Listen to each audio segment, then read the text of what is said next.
জানাই আন্তরিক প্রীতি ও শুভেচ্ছা এবং ভালোবাসা। শুরু হচ্ছে ধূমকেতু পাপেট থিয়েটারের পরিচালনায় পুতুল নাটিকা হারানো পুত্র। নাট্য নির্দেশনায় দিলীপ মণ্ডল।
কালকে যে পড়া দিয়েছিলাম তা কে কে করেছো?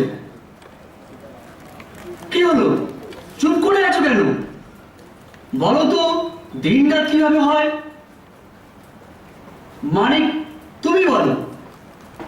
মনে নেই স্যার। জনি, তুমি বলো তো। স্যার, আমার পেটে অনেক ব্যথা করেছিল স্যার, তাই আমি পড়তে পারিনি স্যার। বুঝেছি, তোমরা কেউ পড়া করে আসোনি। দিলে তুমি কানে দুল পড়ে এসেছো কেন? স্টাইল হচ্ছে? না স্যার, আমার ছোট হয়ে যাবে। কি ছোট হয়ে যাবে? জানি না স্যার, সবাই বলেছে বড় হলে বুঝবি। যত সব তোমাদের আজে বাজে কথা। কিসব ছোট বড় হয়ে যাবে? পড়াশোনা না করে যত সব আজে বাজে কথা গুজবে কান দেওয়া হচ্ছে। পড়াশোনায় নবডঙ্কা। বলো, আমার সাথে তোমরা বলো। পৃথিবী যখন নিজের গতিপথে সূর্যের চারিদিকে ঘুরতে থাকে, তখন পৃথিবীর যে অংশ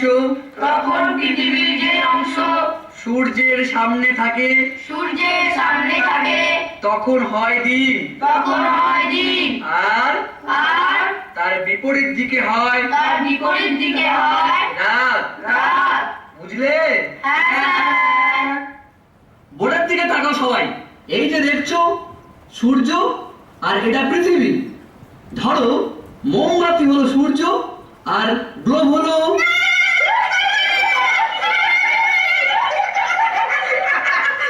কে মুখের আওয়াজ করলে?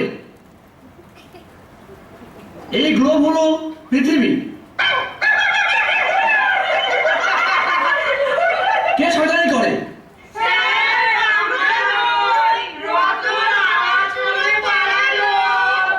মিথ্যে কথা বলছো। রতন অনেকদিন ধরে আসে না।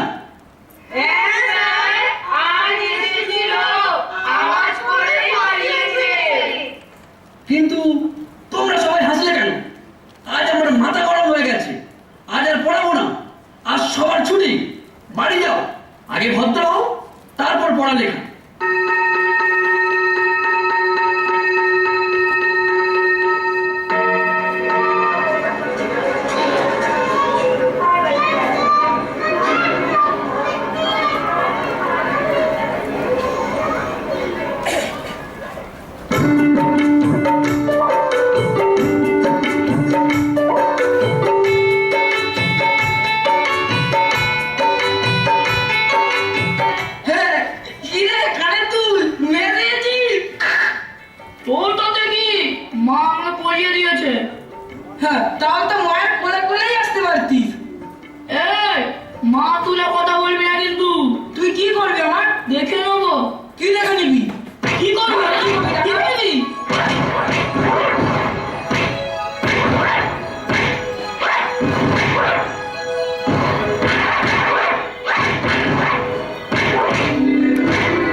কিন্তু সংসারের দায়িত্ব নেই। সেই কারণে ছোট ভাই মানিককে ব্যবসার দায়িত্ব দিয়েছি। বাবা, বাবা, কি হলো? কি হয়েছে? তুমি মরার আগে তোমার সম্পত্তি থেকে আমার অংশ দিয়ে দাও। কেন এখনই এ কথা বলছো? তুমি ছোট ভাইকে বেশি ভালোবাসো, ওকে কেন ব্যবসার দায়িত্ব দিলে? আমাকে তো দিতে পারতে। আমি তোমার বড় ছেলে, আমাকে না দিয়ে ওকে দিয়ে দিলে কেন? কেন? তাহলে বলছি, আগে চলো, আমার সাথে তোমরা দু ভাই এসো।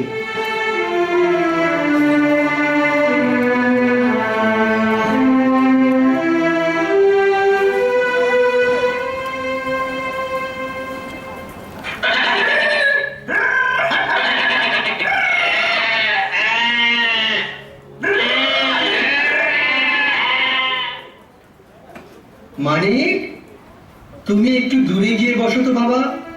রতন, তুমি দেখলে একটা লোক ছাগল নিয়ে যাচ্ছে, ওকে জিজ্ঞাসা করে এসো ও কোথায় যাচ্ছে।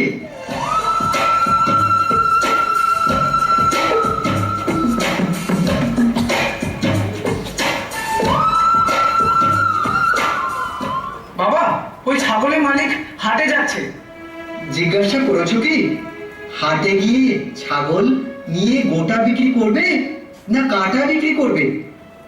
কই না তো, জিজ্ঞাসা করিনি। জিজ্ঞাসা করে এসো।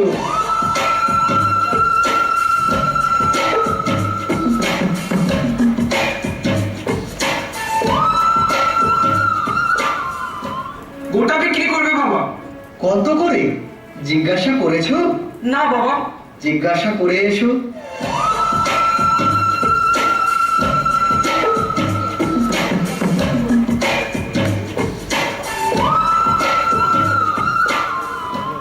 টাকা কেজি। কাটা না গোটা, কোনটা 300 টাকা করে? জিজ্ঞাসা করে এসো।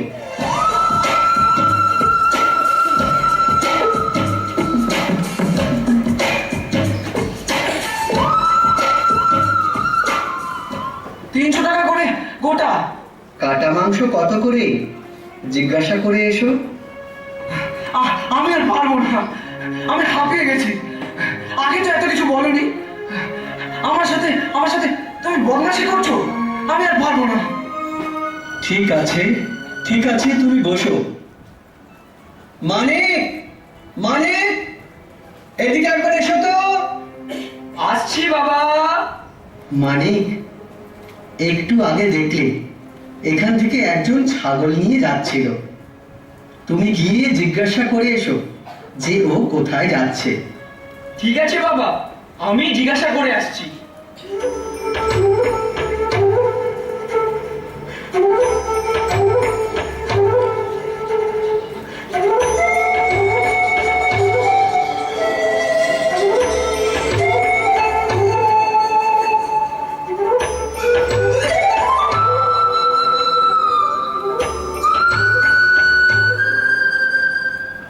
বলো, কি জানলে?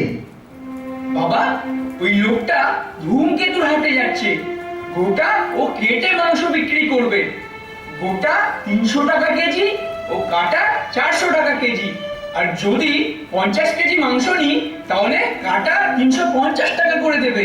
আর যদি 200 কেজি কেউ নেয় তাহলে 200 টাকা করে দেবে বলেছে। আর বলতে হবে না, আর বলতে হবে না, বুঝেছি বুঝেছি, তুমি সব জিজ্ঞাসা করে এসছো। রতন, দেখলে তো তোমার বুদ্ধি আর তোমার ভাইয়ের বুদ্ধি। ওকে তো এত কিছু জিজ্ঞাসা করতে বলিনি, ও নিজেই জিজ্ঞাসা করেছে, একেবারে সব কিছু জেনে এসেছে। এবার বুঝলে তো কেন ওকে আমার ব্যবসার দায়িত্ব দিয়েছি? তোমার ছোট্ট ভাই ধীর, স্থির, বুদ্ধিমান, দায়িত্ববান ও পরিশ্রমী। বাবা, তুমি আমাকে ভাই সাথে ছোট করার জন্য আমার সাথে এরকম বদমাশি করলে। তোমার উপর শয়তান ভর করেছে। তুমি ছোটবেলা থেকে বদমাশি করছো, পড়ালেখা শেখনি, সব সময় তুমি বায়না করেছো আমার এটা চাই ওটা চাই, সব দিয়েছি, তোমার তো কোনো অভাব রাখিনি। এখনো তুমি অমানুষী হয়ে গেলে? শোনো বুড়ো, তোমার বাজে কথা রাখো। আমার অংশের সম্পত্তি আমাকে ভাগ করে দাও, না হলে না তোমায় দেখে নেবো। দেখো রতন, একটু ভেবে দেখো, তুমি এতে ভালো থাকবে তো? আমার কথা চিন্তা করতে হবে না, আমি আমার মতো ভালোই থাকবো। আমি আলাদা হয় ভালোই থাকবো। বাবা যাস রে বাবা, যাস না। যাবার আগে একবার ভেবে দেখ। রতন, বাবা তুই যেটা বলছিস সেটা কি ঠিক বললি? বাবা তুই যাস না, ফিরে আয়, ফিরে আয়, যাস না, তুই যাস না। হে ঈশ্বর, তুমি ওকে রক্ষা করো, ও যেন ফিরে আসে, ফিরে আসে।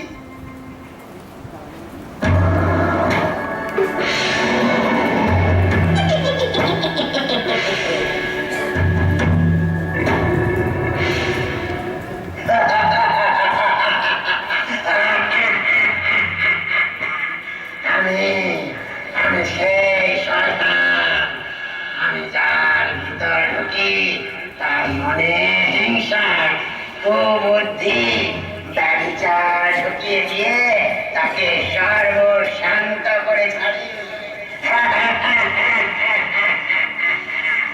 এইবার বাবার টাকা নিয়ে ভর্তি করবি, মদ খাবি, বাইরে যাবি, নারী নিয়ে নাচানাচি করবি, তারপর একদিন সব টাকা শেষ হয়ে যাবে।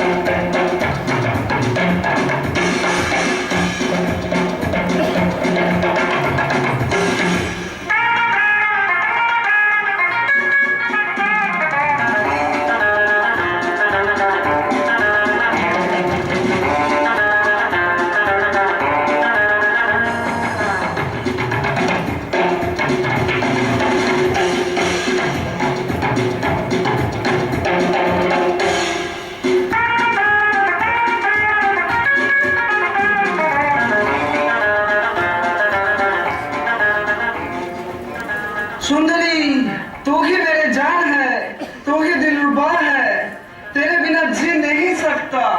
आजा आजा मेरे बाहों में आजा। হ্যাঁ রে বাবু, তোর বাহু মেজে আসবো। কত টাকা এনেছিস?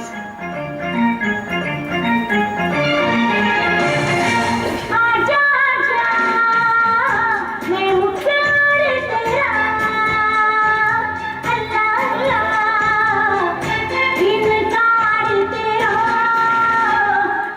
आजा आजा आजा आजा आजा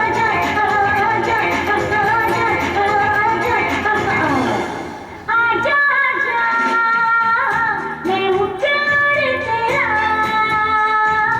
अल्लाह अल्लाह इनकार तेरा।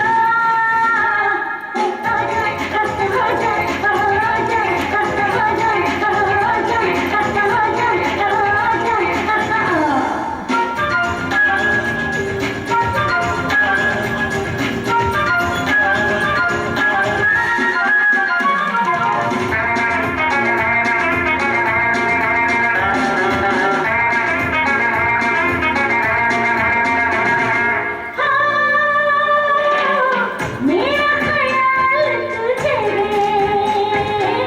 मैंने अभी यही जाना, सच्चा है प्यार के झूठा, मेरे मुझे आजोड़ा। आजा आजा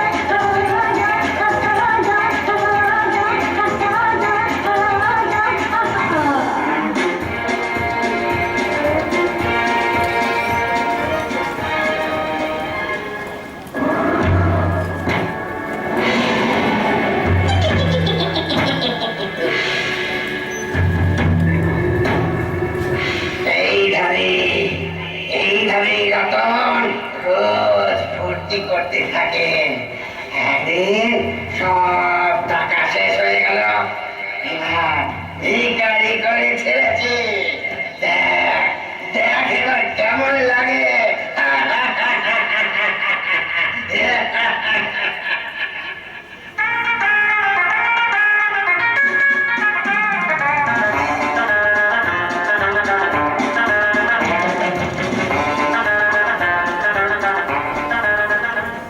সুন্দরী, সুন্দরী কোথায় তুমি?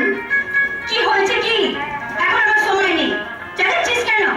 সুন্দরী, তুমি ছাড়া আমার কেউ নেই। আমি ঘর বাড়ি সব ছেড়ে চলে এসেছি। তুমি অমনি করছো কেন? টাকা নিয়ে এসেছিস? সব টাকা শেষ হয়ে গেছে।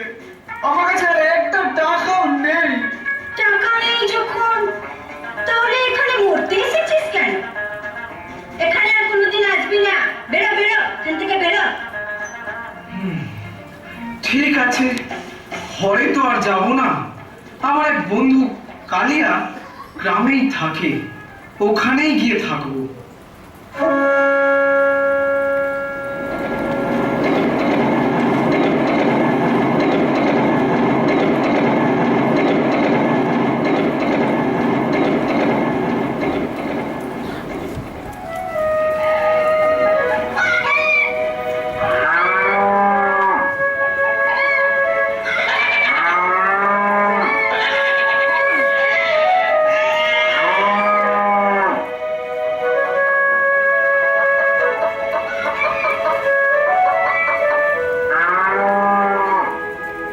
কালিয়া, কালিয়া, আসছি।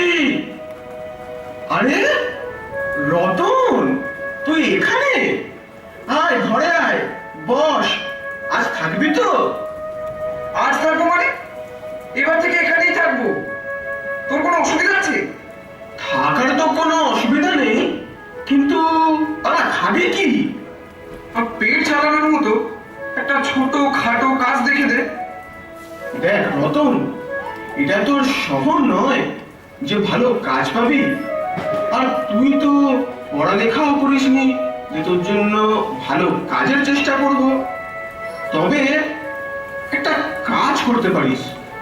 আমাদের ছাগলের ব্যবসা আছে। তুই রোজ মাঠে ছাগল নিয়ে গিয়ে ঘাস খাইয়ে নিয়ে আসতে পারবি।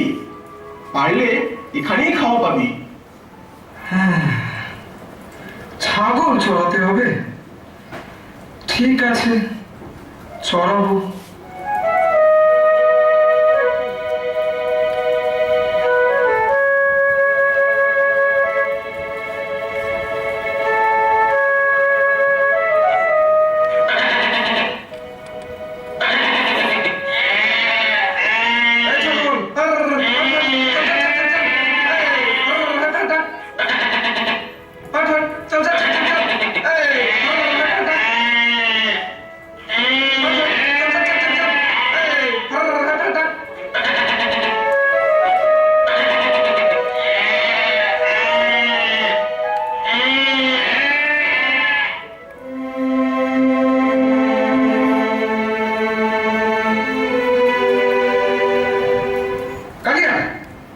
বহুদিন হয়ে গেল তোকে কিছু বলি না, আজ বলছি। সারাদিন ছাগল চড়ে আসার পর আমায় কি সাইবাস খেতে দিস? কচু ঘেচু এগুলো কখনো খাইনি।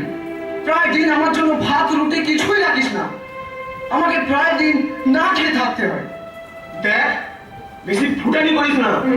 তোর যা যোগ্যতা সেই অনুযায়ী তুই কাজ পেয়েছিস।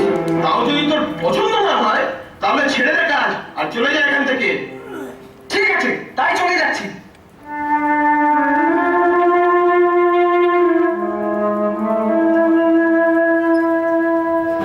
হে ঈশ্বর, আমাদের বাড়িতে কত মজুর, সবাই পেট ভরে খায়, কিন্তু আমি খিদে মরছি।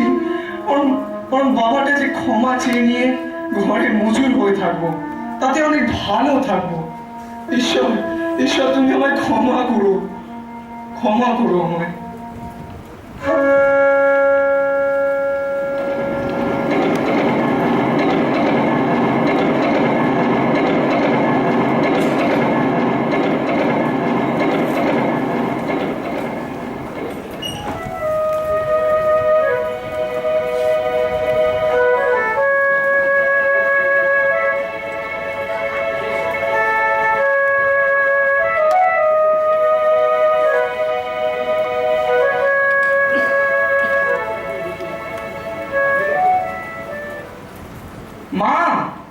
ও মা, রতন, বাবা তুই ফিরে এসেছিস? আয় বাবা আয়। ওগো শুনছ? দেখো কে এসেছে। আমাদের রতন, রতন ফিরে এসেছে। আয় বাবা আয়, ঘরে আয়।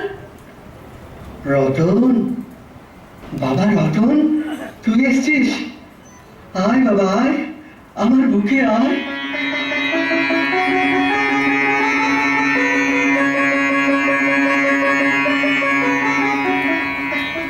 তোর একই দশা হয়েছে বাবা? বাবা, সহজের বিরুদ্ধে এবং তোমার সম্মুখে পাপ করেছি। আমি আর তোমার পুত্রের যোগ্য নই। তোমার একজন মজুরের মতো আমাকে রাখো। ওরে, ওরে কে আছিস? তাড়াতাড়ি আয়। সব থেকে ভালো ওকে একটা কাপড় দে আর একটা পাঁঠা কাট। আজ ভোজ দেব। সবাই নাচ কর, গান কর, আনন্দ কর। আমার বড় ছেলে ফিরে এসেছে। সবাই নাচ কর।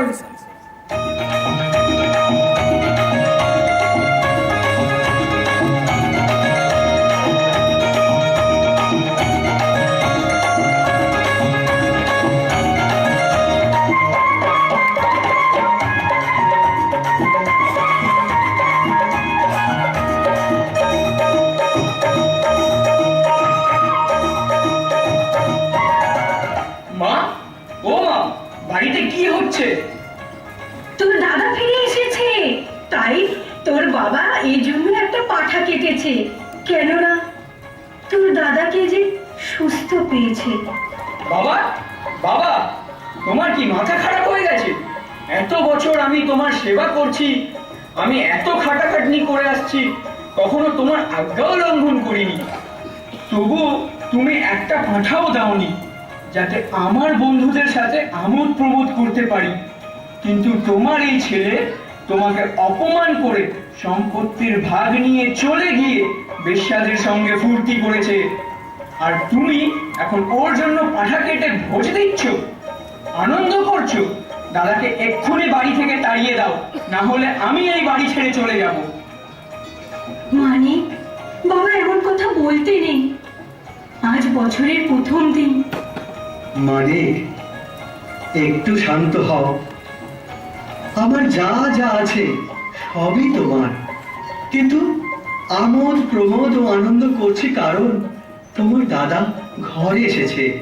ও এখন বেঁচে ফিরেছে। যে হারিয়ে গেছিল তাকে পাওয়া গেল। ওর শিক্ষা হয়েছে। ও বুঝতে পেরেছে যে ও অন্যায় করেছিল, এখন অনুশোচনা করছে। ঈশ্বর ও আমার কাছে ক্ষমা চেয়ে নিয়েছে। ওর শাস্তি ঈশ্বরই দিয়েছেন। ভাই, ভাই আমার, তুই আমায় ক্ষমা করে দে। আমি কিছু চাই না, বিশ্বাস কর। শুধু তোদের কাছে থাকতে চাই, চাকরের মতো থাকতে চাই রে। এই কি কথা বলছো দাদা?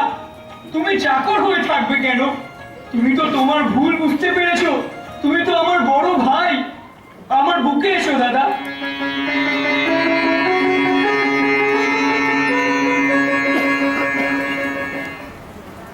এই এই তোমরা থামলে কেন? আনন্দ করো, নাচো, গাও, আনন্দ করো।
মাস্টার সত্যনারায়ণ দাস, রতন সৌম্যজিৎ দাস, ছাত্ররা দরাজ মণ্ডল ও প্রভাত সরকার, মা ও সুন্দরী